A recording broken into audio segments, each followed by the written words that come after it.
দিনাজপুর সদরে বাস ট্রাকের সংঘর্ষে শিশুসহ ৫ জন নিহত হয়েছেন, আহত হয়েছেন ২৫ জন। সকালে এই দুর্ঘটনাটি ঘটে। পুলিশ জানায়, ঢাকা থেকে রানী শঙ্কল যাচ্ছিল নাবিল পরিবহনের বাস। দিনাজপুরের চক্রামপুর এলাকায় পৌঁছলে বিপরীত দিক থেকে আসা আম বোঝাই ট্রাকের সাথে সংঘর্ষ হয়। এতে ঘটনাস্থলে মারা যান ২ জন। আহতদের উদ্ধার করে দিনাজপুর মেডিকেলে নেওয়া হলে মারা যায় আরও ৩ জন। দুর্ঘটনা কবলিত বাস ও ট্রাক জব্দ করেছে পুলিশ। এদিকে গতকাল পাবনার ঈশ্বরদীতে ঘুরতে গিয়ে প্রাণ গেছে ৫ বন্ধুর। তাদের প্রাইভেট কারটি নিয়ন্ত্রণ হারিয়ে সড়কের পাশে একটি গাছের সাথে সজোরে ধাক্কা খায়। পুলিশ বলছে, বেপরোয়া গতির কারণেই ঘটেছে এই দুর্ঘটনা।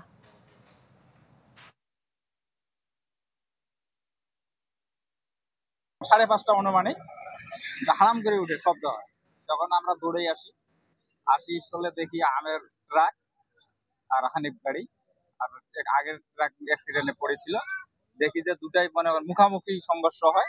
কারো ব্যান্ডেজ সমস্যাটা বান্ধি দিবে হলো, কাপড় চোপড় আমি রক্ত বাইরে হচ্ছে, এখানে বান্ধি দিলাম। বান্ধি দেওয়ার পর পানি টানি মুখ চোখে দিলাম। নাবিল বাস ঢাকা থেকে দিনাজপুরের উদ্দেশ্যে আসতেছিল, আর হচ্ছে আম বোঝাই ট্রাক, এটা হচ্ছে ফুলবাড়ির দিকে যাচ্ছিল। মুখোমুখি সংঘর্ষ।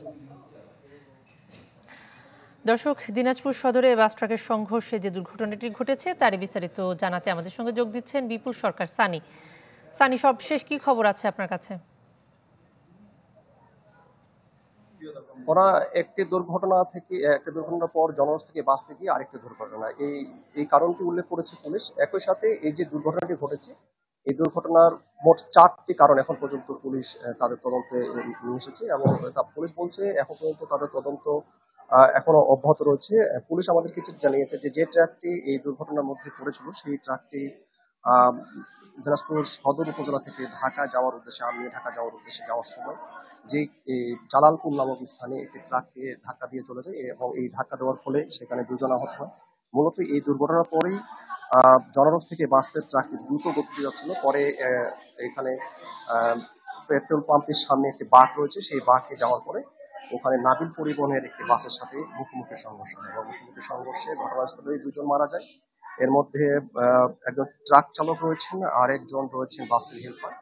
পরে Dinajpur M Abdur Rahim medical college হাসপাতালে মোট 28 জনকে ভর্তি করা হয়। 28 জন ভর্তি করার পরে এখানে আরো 3 জনের মৃত্যু হয়। আর প্রথমে যে দুর্ঘটনা ঘটেছিল, সেই দুর্ঘটনায় 2 জন যে আহত ছিল, সেই আহতদের মধ্যে আরো একজন মারা যায়। মোট 2টি দুর্ঘটনায় 6 জনের মৃত্যু হয়েছে।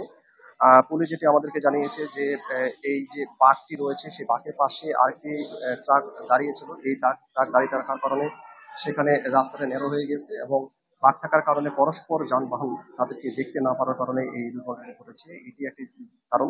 আরেকটি কারণ, যে ট্রাকের যে চালক মারা গিয়েছে, তিনি মূলত আসলে হেল্পার। ট্রাকের চালকের আসনে বসে তিনি এই ট্রাক চালাচ্ছেন, ফলে এই দুর্ঘটনাটি ঘটেছে। এটির পুলিশ তাদের যে তদন্ত, সেই তদন্ত প্রতিবেদন নিয়ে এসেছেন, সেটি আমাদেরকে জানানো হয়েছে।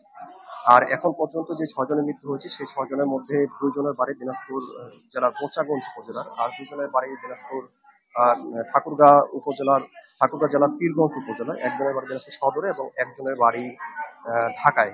মোট 6 জনের পরিচয় শনাক্ত করা হয়েছে, এবং পুলিশ আমাদেরকে জানিয়েছে যে এই 6 জনের পরিবারকে খবর দেওয়া হয়েছে, তাদের স্বজনরা এখানে আসলে লাশ হস্তান্তরের বিষয়টি তারা আইন যে ব্যাপার বলে সেভাবে তারা লাশ হস্তান্তর করবেন। একই সাথে এই যে দুর্ঘটনাটি ঘটেছে, এই দুর্ঘটনার যে পরবর্তী আইনানুগ ব্যবস্থা, সেই আইনানুগ ব্যবস্থাটা তদন্তের পরিপ্রেক্ষিতে নেওয়া হবে, এটি আমাদের বলা। সানি, আপনাকে ধন্যবাদ। নগদের কাছে সব গ্রাহকই প্রিয়, তাই তো সারা দেশে ক্যাশ আউট চার্জ সবচেয়ে কম।